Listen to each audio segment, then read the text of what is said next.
people always want to know how you get started on this job. I guess they ask musicians too, and actors and everything, but they always want to know how you got started. They say, how'd you get started? Say to you, did you always want to be a comedian? Well, not in the womb, but right after that, yes. I did.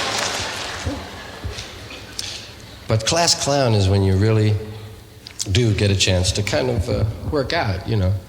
Because the classroom is the best place. Classroom's best because, well, no one's allowed to laugh there.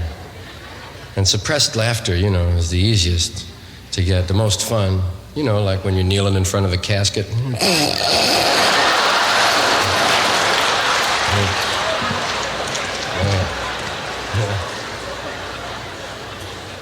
During the sermon, whatever it is. And in the classroom, class clown always sounds like there was only one of them, you know? It sounds like the class clown, but that's not true, really. There was, you know, quite often there were 2 or 3 or 4 of them. Sometimes you'd have a whole classroom full of them, man. If the main guy was absent, second banana would fill in, right? Yeah. And the class clown wasn't really so unique, you know, he didn't necessarily do things that were real different. It was that he learned things first. He discovered things first and passed them on to the other guys, right? Class clown was the first to discover a lot of musical things. He was the first one to get into Hawaiian nose humming, right?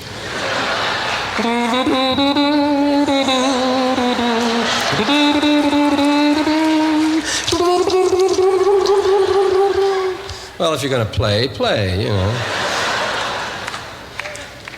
And then playing head. You had to be a little mazzo for that anyway, man, you know. That and throat. Found out later in life the beard acts as a mute for soft passages. Right. Well, anyway. Class clown was the first guy to discover this, usually in gym class, right?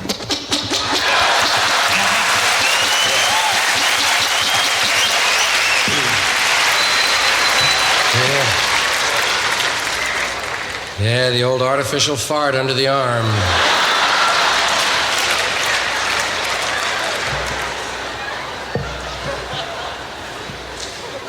Or as we called it in New York, the artificial fart under the arm!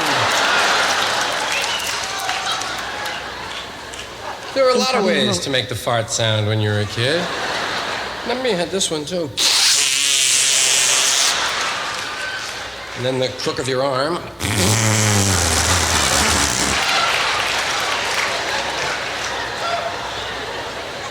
It was an important sound, you know, 'cause I guess we found so many ways to make it, you know. I didn't need any of those fancy ones because I could, I was into the bilabial fricative, you know. I was so glad when I found out that had a real official name to it, man. Bronx Cheer and Raspberry never made it for me. Bilabial fricative.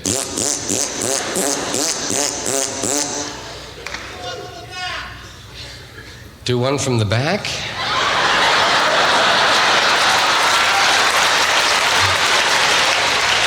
It would probably be an SBD today, man. Remember that? Silent but deadly. Wow.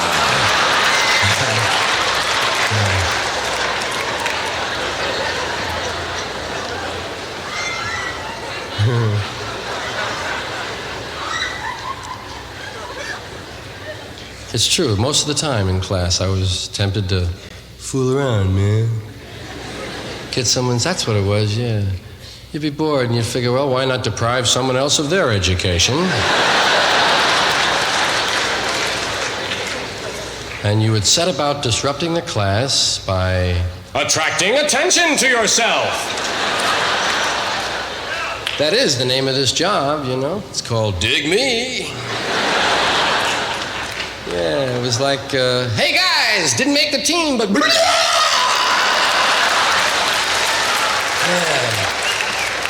I said, hey, he's crazy, man. Hey, you want to go to a party? Wow. Yeah, you went to all the parties. Got the last girl, but you went to all the parties, man. When I would try to attract attention in class, I wasn't really like a very daring and bold youth. I was a little timid, really. I didn't get right into fake epileptic seizures in the aisle, you know. And start out and test the water a little bit. I used to start with little sounds like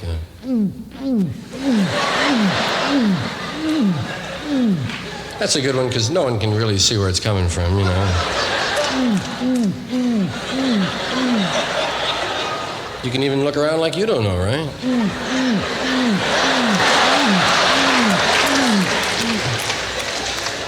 That's, of course, the pigeon. You recognize the pigeon. That was my only bird call.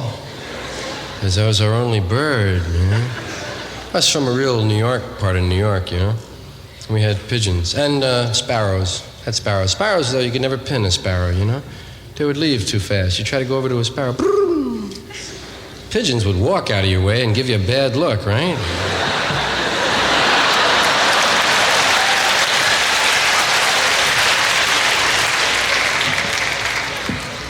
Poor pigeons, man. Their song is stuck in their throat, you know? That's what living in the city does, man. Sticks your song in your throat. I'm sure when the pigeons first got to the city, they had a nice song, man. Boo, boo, boo, boo, boo, boo, boo. A few years in the city.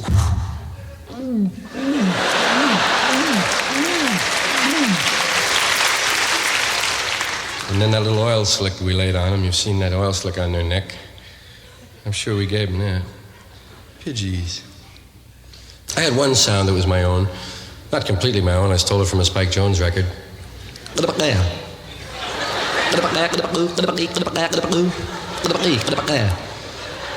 the other guys could do that one. I added a little something to it. Yeah.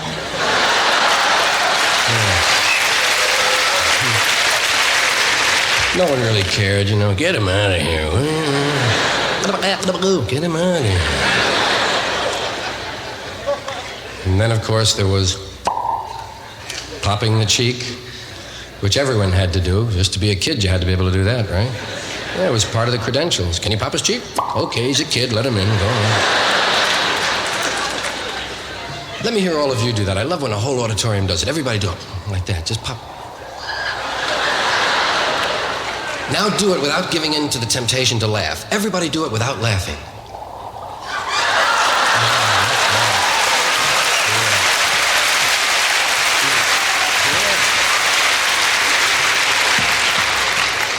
But we take that for granted, you know. We think it's so simple.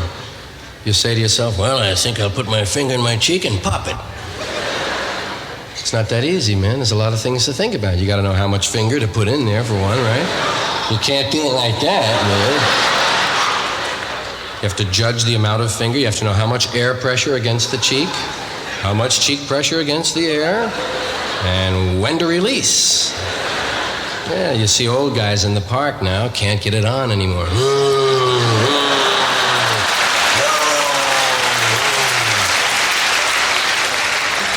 That's the first thing that goes on a class clown is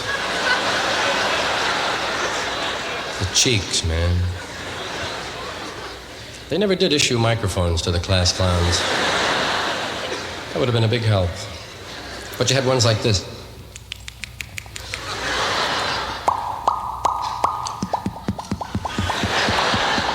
And you remember this one? Old men always used to do this to you.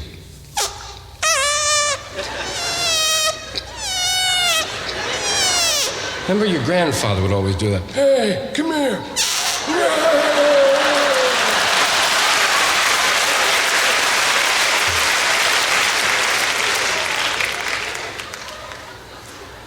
I was, my specialty was knuckle cracking. I was into it on kind of an esoteric level, really. For instance, I could crack all 28 knuckles, you know. 28 plus, actually. Only 28 are officially recognized by the Knuckle Institute. But you aficionados know that down at the ends of the fingers, you have a lot of multiples and repeaters. And if you wake up and think about it first thing in the morning, you can do 50 or more of them, man. A little more knuckle lore for you. The smaller the knuckle, the higher the pitch. something we just don't stop to think about, you know? For instance, this last knuckle on the pinky is the highest pitched knuckle. You'll hear it now.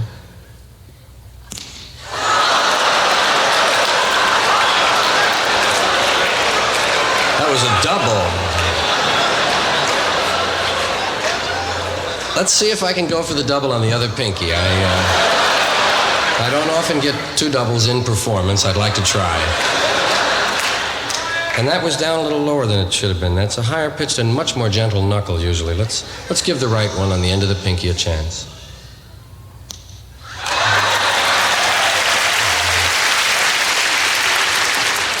Let's see if the other one's in there too. Two doubles is far out, yeah. The best reason for cracking your knuckles was to make the girls sick. I mean, that's all you wanted to do when you were 9 or 10, was make the girls sick. If you could get Margaret Mary to throw up on her desk in the morning, you knew it would be a good day. You picked the most squeamish girl, right? Margaret Mary was susceptible